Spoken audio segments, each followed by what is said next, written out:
Hi friends, welcome back to Manjula's lifestyle vlogs. ಎಲ್ಲರೂ ಹೇಗಿದ್ದೀರಾ? ನೀವೆಲ್ಲ ಚೆನ್ನಾಗಿದ್ದೀರಾ ಅಂದ್ಕೊಂಡಿದ್ದೀನಿ. ನಾನು ಕೂಡ ಚೆನ್ನಾಗಿದ್ದೀನಿ ಫ್ರೆಂಡ್ಸ್. ಇವತ್ತಿನ ರೆಸಿಪಿ ಬಂದು ಬಾಳೆ ದಿಂಡಿನ ಪಲ್ಯ ಆಗಿರುತ್ತೆ. ಯಾರಿಗೆಲ್ಲ ಬಾಳೆ ದಿಂಡಿನ ಪಲ್ಯ ಗೊತ್ತಿಲ್ಲ, ನಿಮಗಾಗಿ ಈ ರೆಸಿಪಿ.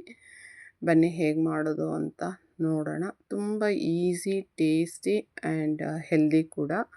ಒಮ್ಮೆ ಟ್ರೈ ಮಾಡಲೇಬೇಕಾಗಿರೋಂಥ ರೆಸಿಪಿ. ಕಾನ್ಸ್ಟಿಪೇಷನ್ ಇರೋರಿಗಂತೂ ಮಸ್ಟ್ ಶುಡ್ ಟ್ರೈ ಅಂತಲೇ ಹೇಳಬಹುದು. ತುಂಬ ಫೈಬರ್ ಇರುವಂಥ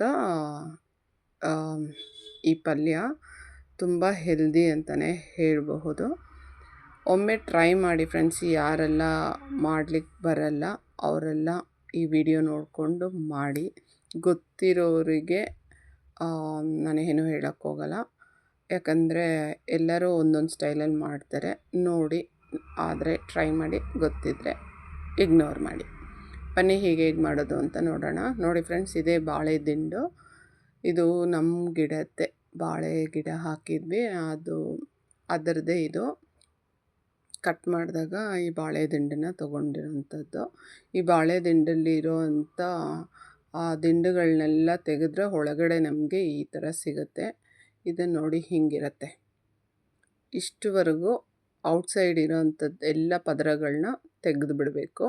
ಈಗ ನೋಡಿ, ಈ ಸೆಂಟ್ರಲ್ ಒಂದು ರೌಂಡಾಗಿ ಇರುತ್ತೆ ಫ್ರೆಂಡ್ಸ್, ಅಲ್ಲಿವರೆಗೂ ನೋಡಿ ಈ ನಾರು ಹಿಂಗಿರುತ್ತೆ, ಅದರ ಪದರಗಳು, ಅದನ್ನೆಲ್ಲ ತೆಗೆದುಬಿಟ್ಟೆ. ಈಗ ನೋಡಿ, ಆ ದಿಂಡನ್ನ ಈ ಥರ ಸ್ಲೈಸಾಗಿ ಮಾಡ್ಕೊಂಡಿದ್ದೀನಿ. ತುಂಬ ತಿನ್ನಾಗಿ ಮಾಡ್ಕೊಂಡಿದ್ದೀನಿ, ನೀವು ನೋಡಬಹುದು. ಇಷ್ಟು ತಿನ್ನಾಗಿ ನಾವು ಈ ಬಾಳೆ ದಿಂಡನ್ನು ಕಟ್ ಮಾಡ್ಕೋಬೇಕಾಗತ್ತೆ. ಈಗ ನೋಡಿ, ಆ ಸ್ಲೈಸ್ ಆಗಿರೋದನ್ನೆಲ್ಲ ನಾನು ಲೈಕ್ ಸಣ್ಣಕ್ಕೆ ಹೆಚ್ಚಿಟ್ಕೊಂಡಿದ್ದೀನಿ. ನೋಡಿ, ಹೆಚ್ಚಾಗಿದ ತಕ್ಷಣವೇ ನಾವು ಈ ಥರ ನೀರೆಲ್ಲ ಹಾಕ್ಕೋಬೇಕು. ಇಷ್ಟು ಸಣ್ಣಕ್ಕೆ ನಾನು ಇದನ್ನು ಕಟ್ ಮಾಡಿಟ್ಕೊಂಡಿದ್ದೀನಿ. ಈಗ ಇದನ್ನು ನೀರಲ್ಲಿ ಹಾಕಿದ್ಮೇಲೆ ಒಂದು ಕಡ್ಡಿ ಅಥವಾ ಚಾಕು ಅದನ್ನು ತಗೊಂಡು ಚೆನ್ನಾಗಿ ಈ ಥರ ತಿರುಗಿಸ್ತಾ ಇರಬೇಕು ಫ್ರೆಂಡ್ಸ್. ಇದು ಚೆನ್ನಾಗಿ ಹಿಂಗೆ ತಿರುಗಿಸಿದ್ರೆ ನೋಡಿ, ನಮಗೆ ಈ ಥರ ನಾರಿನ ಅಂಶ ಬರುತ್ತೆ. ಆ ನಾರನ್ನೆಲ್ಲ ತೆಗೆಯಬೇಕು. ಹಾಗಾಗಿ ನಾವು ಒಂದು ಕಡ್ಡಿ ಅಥವಾ ನೋಡಿ ಈ ಥರ ಚಾಕು ಸಹಾಯದಿಂದ ಈ ಥರ ತಿರುಗಿಸ್ತಾ ಇದ್ದರೆ ಈ ಥರ ನಾರು ಬರುತ್ತೆ.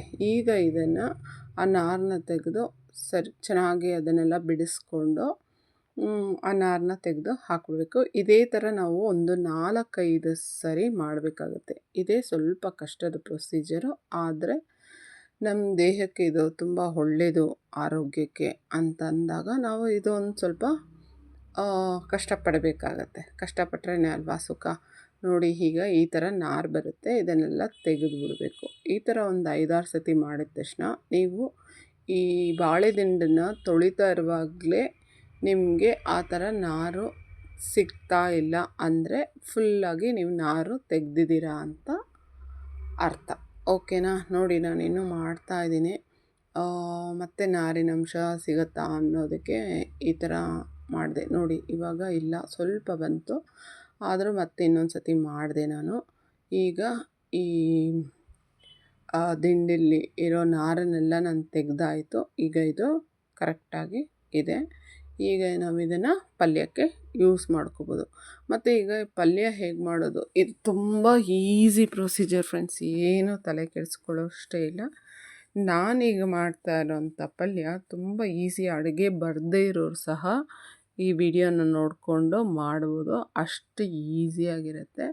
ಇದನ್ನು ಹಲವಾರು ರೀತಿ ಕೂಡ ಮಾಡ್ತಾರೆ, ಬಟ್ ನಾನು ಸ್ವಲ್ಪ ಈಸಿಯಾಗಿ ಮಾಡಿದ್ದೀನಿ. ಬಿಕಾಸ್ ವರ್ಕಿಂಗ್ ವುಮೆನ್ಸ್ಗೆ ಅಥವಾ ಬ್ಯಾಚುಲರ್ಸ್ಗೆಲ್ಲ ಈಸಿ ಆಗಲಿ ಅನ್ನೋ ಅರ್ಥದಲ್ಲಿ ನಾನು ಇದನ್ನು ಮಾಡ್ತಿದ್ದೀನಿ. ಈಗ ನೋಡಿ, ನಾನು ಹೇಗೆ ಮಾಡೋದು ಅಂತ ತೋರಿಸ್ತೀನಿ. ಈಗ ಸ್ಟವ್ ಹಚ್ಚಿ ಒಂದು ಕಡಾಯಿ ಇಟ್ಟು ಅದಕ್ಕೆ ಬೇಕಾಗುವಷ್ಟು ಎಣ್ಣೆ, ಅಂದರೆ 3ರಿಂದ 4 ಸ್ಪೂನ್ ಎಣ್ಣೆ ತೊಗೊಂಡಿದ್ದೀನಿ. ಎಣ್ಣೆ ಕಾದ ನಂತರ ಇಲ್ಲೊಂದು ಅರ್ಧ ಸ್ಪೂನು ಸಾಸಿವೆ ಸಹ ಹಾಕ್ಕೊಳ್ತಾ ಇದ್ದೀನಿ. ಸಾಸಿವೆ ಚಿಟಪಟ ಅಂದಮೇಲೆ ಇಲ್ಲೊಂದು 1/2 ಸ್ಪೂನ್ ಆಗುವಷ್ಟು ನಾವು ಜೀರಿಗೆ ಸಹ ಇದಕ್ಕೆ ಹಾಕಬೇಕು.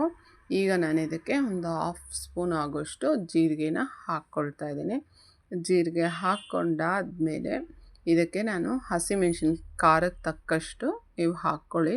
ನಾನೀಗ ಇದಕ್ಕೆ 4ರಿಂದ 5 ಹಸಿಮೆಣ್ಸಿನ್ಕಾಯಿ ಹಾಕ್ಕೊಂಡಿದ್ದೀನಿ. ಹಾಗೆ ಕರಿಬೇವು ಸಹ ಹಾಕ್ಕೊಂಡಿದ್ದೀನಿ.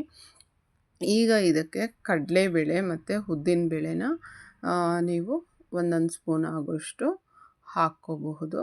ನೋಡಿ ನಾನಿಲ್ಲಿ ಉದ್ದಿನ ಬೇಳೆನ ಹಾಕ್ಕೊಳ್ತಾ ಇದ್ದೀನಿ. ಇದು ಹಾಕ್ಕೊಂಡು ಚೆನ್ನಾಗಿ ಒಂದು ಮಿಕ್ಸ್ ಕೊಡಬೇಕು ಫ್ರೆಂಡ್ಸ್. ನೋಡಿ ಈಗ ಆ ಉದ್ದಿನ ಬೇಳೆ ಮತ್ತು ಹಸಿಮೆಣಸಿನ್ಕಾಯಿ, ಕರಿಬೇವು, ಜೀರಿಗೆ, ಸಾಸಿವೆ ಇದೆಲ್ಲ ಹಾಕಿದ್ವಲ್ಲ, ಅದನ್ನೆಲ್ಲ ಚೆನ್ನಾಗಿ ಒಂದು ಮಿಕ್ಸ್ ಕೊಟ್ಟು 1 ನಿಮಿಷ ಈ ಥರ ಫ್ರೈ ಮಾಡ್ಕೋಬೇಕು. ಈಗ ನಾನಿಲ್ಲಿ 2 ಈರುಳ್ಳಿನ ಸಣ್ಣಕ್ಕೆ ಅಂದರೆ ಕಟ್ ಮಾಡಿ ಇಟ್ಕೊಂಡಿದ್ದೀನಿ. ಅದನ್ನು ಸಹ ಇದಕ್ಕೆ ಹಾಕ್ಕೊಂಡು ಚೆನ್ನಾಗಿ ಮಿಕ್ಸ್ ಮಾಡ್ಕೊತಾ ಇದ್ದೀನಿ. ಇದನ್ನು ಒಂದು ಸ್ವಲ್ಪ ಈರುಳ್ಳಿ ಟ್ರಾನ್ಸ್ಫರ್ ಆಗೋವರೆಗೂ ನಾವು ಇದನ್ನು ಫ್ರೈ ಮಾಡ್ಕೋಬೇಕು ಫ್ರೆಂಡ್ಸ್. ಇದನ್ನು ಈರುಳ್ಳಿನ ಬ್ರೌನ್ ಆಗಬೇಕು ಅಂತ ಏನೂ ಇಲ್ಲ, ಸ್ವಲ್ಪ ಅದು ಫ್ರೈ ಆದರೆ ಸಾಕು. ಈಗೇನು ಮಾಡಬೇಕು ಅಂದರೆ ಇದಕ್ಕೆ ಅರಿಶಿನ ಏನು ಹಾಕಂಗಿಲ್ಲ. ಈಗ ನೋಡಿ ಇದನ್ನು ನಾವೇನು ಬಾಳೆದಿಂಡನ್ನ ಕಟ್ ಮಾಡಿ ಇಟ್ಕೊಂಡಿದ್ವಲ್ಲ ಅದು ಚೆನ್ನಾಗಿ ವಾಶ್ ಮಾಡಿ ಇದಕ್ಕೆ ಹಾಕುವಂಥದ್ದು. ಈಗ ನೋಡಿ ನಾನು ಬಾಳೆದಿಂಡನ್ನು ಹಾಕ್ತಾಯಿದ್ದೀನಿ. ಇದನ್ನು ಹಾಕಿ ಚೆನ್ನಾಗಿ ಮಿಕ್ಸ್ ಮಾಡಬೇಕು ಫ್ರೆಂಡ್ಸ್. ಇಲ್ಲಿವರೆಗೂ ಯಾರೆಲ್ಲ ನನ್ನ ಚಾನಲ್ನ ಸಬ್ಸ್ಕ್ರೈಬ್ ಮಾಡದೆ ನೋಡ್ತಾ ಇದ್ದೀರಾ, ಸಬ್ಸ್ಕ್ರೈಬ್ ಮಾಡಿ ನೋಡಿ. ಹಾಗೆ ಪಕ್ಕದಲ್ಲಿರೋ ಬೆಲ್ ಐಕನ್ನ ಕ್ಲಿಕ್ ಮಾಡಿ, ಸೊ ದಟ್ ನಾನು ಹಾಕೋ ವೀಡಿಯೋಸ್ ಎಲ್ಲ ನಿಮಗೆ ನೋಟಿಫಿಕೇಷನ್ ಬರುತ್ತೆ ಫ್ರೆಂಡ್ಸ್. ಹಾಗೆ ನನ್ನ ವೀಡಿಯೋಸ್ನೆಲ್ಲ ಯಾರು ಸ್ಕಿಪ್ ಮಾಡಿ ನೋಡಿಬಿಡಿ, ಫುಲ್ ವೀಡಿಯೋ ನೋಡಿ. ಹಾಗೆ ನಿಮಗೆ ಈ ವಿಡಿಯೋದಲ್ಲಿರೋ ಫುಲ್ ಇನ್ಫಾರ್ಮೇಷನ್ ಸಿಗುತ್ತೆ ಅಂತ ಹೇಳ್ತಾ, ಹಾಗೆ ನಿಮ್ಮ ಲೈಕು, ಶೇರು, ಕಮೆಂಟು ಬಹಳ ಮುಖ್ಯ ಫ್ರೆಂಡ್ಸ್. ಯಾರೆಲ್ಲ ವೀಡಿಯೋ ನೋಡ್ತೀರಾ ಪ್ಲೀಸ್ ಲೈಕ್ ಮಾಡೋದನ್ನು ಮರಿಬೇಡಿ. ನೋಡಿ ಈಗ ನಾನು ಬಾಳೆದಿಂಡು ಹಾಕಿದಾಯ್ತಲ್ವ, ಈಗ ರುಚಿಗೆ ತಕ್ಕಷ್ಟು ಉಪ್ಪು ಸಹ ಹಾಕ್ಕೊಳ್ತಾ ಇದ್ದೀನಿ. ಉಪ್ಪು ಹಾಕ್ಕೊಂಡು ಚೆನ್ನಾಗಿ ಇದನ್ನು ಒಂದು ಮಿಕ್ಸ್ ಮಾಡಬೇಕು. ಇಷ್ಟೇ ಫ್ರೆಂಡ್ಸ್ ಇದಕ್ಕೆ ಬೇಕಾಗಿರೋ ಇಂಗ್ರೀಡಿಯೆಂಟ್ಸ್. ಇನ್ನೊಂದು ಏನಂದರೆ ತೆಂಗಿನಕಾಯಿ ತುರಿ, ಅದು ನಾನು ಹಾಕ್ತೀನಿ. ಇಷ್ಟು ಇಂಗ್ರೀಡಿಯೆಂಟ್ಸ್ ಇದ್ದರೆ ನಮ್ಮ ಪಲ್ಯ ಈಸಿಯಾಗಿ ರೆಡಿಯಾಗುತ್ತೆ. ಮತ್ತು ಇದಕ್ಕೆ ನೀರು ಹಾಕಿ ಬೇಯಿಸಬೇಕು ಅಂತ ಏನೂ ಇಲ್ಲ. ಇದು ಸ್ವಲ್ಪ ಸ್ಟೀಮಲ್ಲೇ ಬೇಯೋಂಥದ್ದು, ಹಬೆಯಲ್ಲೇ ಬೇಯಿಸ್ಕೊಳ್ಳೋವಂಥದ್ದು. ನೋಡಿ ಇದು ನಾನೀಗ ಚೆನ್ನಾಗಿ ಮಿಕ್ಸ್ ಮಾಡಿದ್ದೀನಿ. ಇದು ಚೆನ್ನಾಗಿ ಮಿಕ್ಸ್ ಆದಮೇಲೆ ಇದನ್ನು ನಾವು ಒಂದು 5 ನಿಮಿಷ ಮುಚ್ಚಿಟ್ಟಿಡಬೇಕು. ಮುಚ್ಚಿಟ್ಟಾಗ ಆವಿಯಲ್ಲೇ ಇದು ಚೆನ್ನಾಗಿ ಬೇಯುತ್ತೆ. ಆದರೆ ಏನಂದರೆ ಮಧ್ಯೆ ಕೈ ಆಡಿಸ್ತಾ ಇರಬೇಕು, ಇಲ್ಲಾಂದರೆ ತಳ ಅಂಟ್ಬಿಡುತ್ತೆ. ಹಾಗಾಗಿ ಈಗ ನಾನು ಇದನ್ನೆಲ್ಲ ಚೆನ್ನಾಗಿ ಮಿಕ್ಸ್ ಮಾಡಿದ್ದಾಗಿದೆ.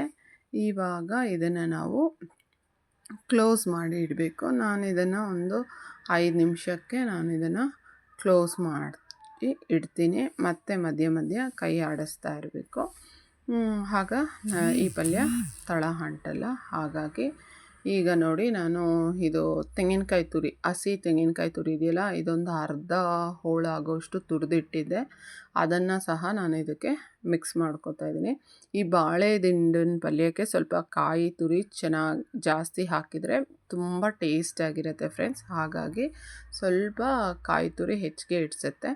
ಈಗ ನೋಡಿ ನಾನು ಇದನ್ನು ಹಾಕಿ ಚೆನ್ನಾಗಿ ಮಿಕ್ಸ್ ಮಾಡಿದೆ. ಈಗ ಒಂದು 5 ನಿಮಿಷ ಮುಚ್ಚಿಡ್ತಾಯಿದ್ದೀನಿ. ಮತ್ತು 5 ನಿಮಿಷ ಮಧ್ಯ ಕೈ ಆಡಿಸ್ತಾ ಇರಿ. ಈಗ ನಾನು ಕೊತ್ತಂಬರಿ ಹಚ್ಚಿಟ್ಕೊಂಡಿದ್ನಲ್ಲ, ಅದು ಸಹ ನಾನು ಇಲ್ಲಿ ಹಾಕ್ಕೊಳ್ತಾ ಇದ್ದೀನಿ. ಹಾಕಿ ಒಂದು ಚೆನ್ನಾಗಿ ಮಿಕ್ಸ್ ಮಾಡೋಣ. ಈಗ ನೀವು ಉಪ್ಪು ಖಾರ ಎಲ್ಲ ಇದೆಯಾ ಅಂತ ನೋಡಿಕೊಂಡು ಬೇಕಿದ್ದರೆ ಉಪ್ಪು ಹಾಕ್ಕೊಳ್ಳಿ.